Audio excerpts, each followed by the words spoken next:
lagi bersama saya, tetap di channel kami. Jangan lupa klik subscribe, like, dan komen ya. Pada pertemuan sebelumnya kita sudah membahas tentang sifat-sifat cahaya dan juga pemantulan pada cermin datar. Pada kali ini kita akan membahas tentang cermin cekung.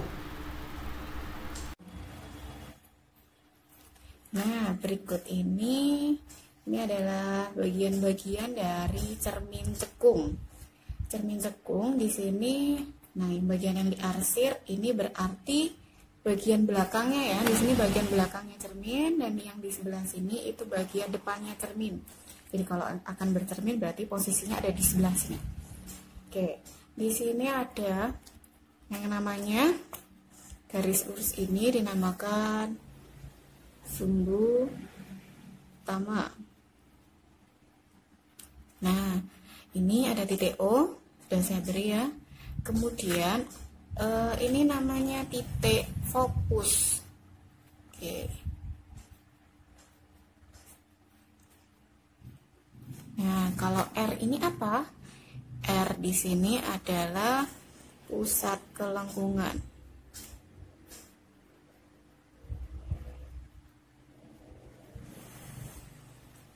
Nah, atau kalian kalau di matematika sering menyebutnya dengan jari-jari. Terus nanti untuk menentukan bayangan itu kita membutuhkan ruang-ruangnya. Oh ya, sebelumnya di sini ada ketentuannya. Jarak antara O dan titik F itu harus sama dengan jaraknya antara titik F dan titik R. Jadi misalkan antara titik O dan titik F itu saya ambil 5 cm ya. Berarti jarak titik F ke titik R juga harus 5 cm. Itu ketentuan utama. Nah, kemudian untuk ruang-ruangnya di sini ada yang dinamakan ruang 1. Jadi ruang 1 itu antara O dan F. Kemudian di sini ada ruang 2 itu antara F dan R. Kemudian R ke belakang, ini ruang 3, dan kemudian yang di belakangnya cermin, ini namanya ruang 4. Untuk pembentukan bayangan, jadi misalkan nanti bendanya ada di ruang 1, di depan sini misal. Bayangannya ada di mana ya? Nah, nanti akan saya ajarkan juga. Tapi sebelum kita ke pembentukan bayangan, kita akan ke sinar-sinar istimewa dulu. Jadi untuk menggambar bayangan diperlukan sinar-sinar istimewa. Sinar-sinar istimewanya apa saja? Oke, setelah ini ya.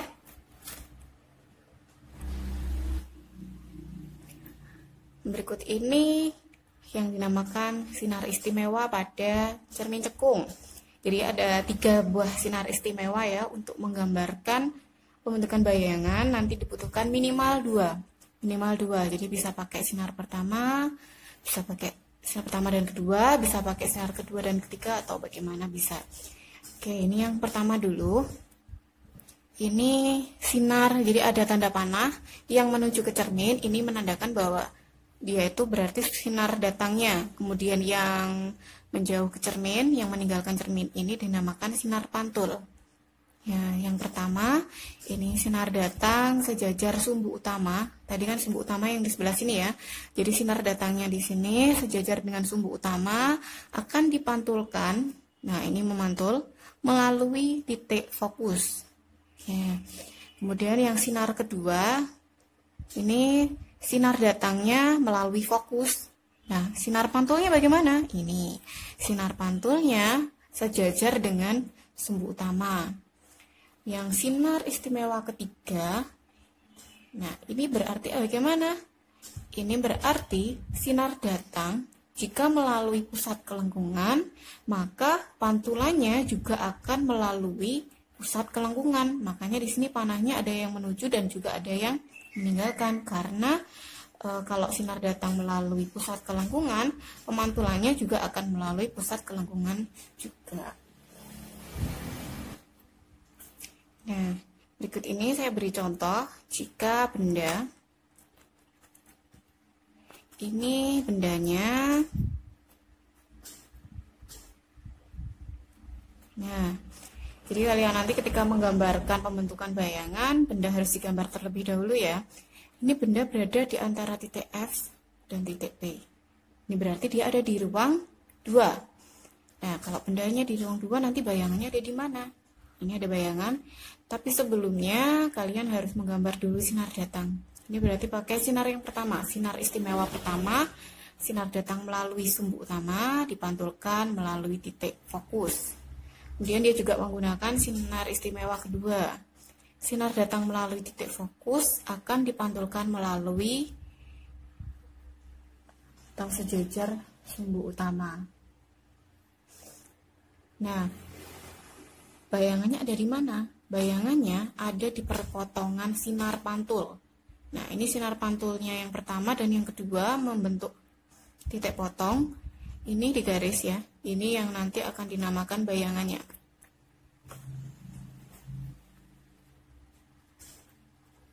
Nah, bayangannya ada di ruang berapa ini? Ada di ruang 3. Sini ya. Sini ruang termasuk ruang 3. Nanti akan lebih mudahnya itu jika ruang benda itu juga ditambah dengan ruang bayangan.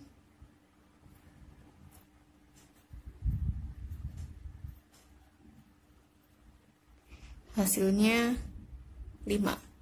Nah, itu pula dengan ini tadi. Bendanya ada di ruang 2, maka bayangannya ada di ruang 3. Karena 2 ditambah 3 hasilnya 5. Nah, nanti kalian harus coba sendiri bagaimana kalau bayangannya atau bendanya ada di ruang 1. Benda di ruang 1, bayangannya ada di ruang berapa ya? Kalau secara teori, kalau bendanya ada di ruang 1 dijumlah berapa biar jadi 5? Nah, 4 kan ya? Berarti nanti bayangannya harusnya ada di ruang 4. Begitu pula kalau bendanya ada di ruang 3. 3 ditambah berapa biar jadi 5? 3 ditambah 2. Nah, berarti bayangannya jika bendanya ada di ruang 3, maka bayangannya akan ada di ruang 2. Silahkan kalian coba sendiri ya nanti. Oke, bagaimana dengan penjelasan tadi? Semoga bisa sedikit membantu kalian ya. Semoga lebih jelas lagi. Dan jangan lupa tetap dukung channel kita dengan klik subscribe, like, komen, dan jangan lupa di-share juga. Dan terima kasih atas perhatiannya. Stay healthy, stay safe, and stay at home. Assalamualaikum warahmatullahi wabarakatuh. Bye-bye.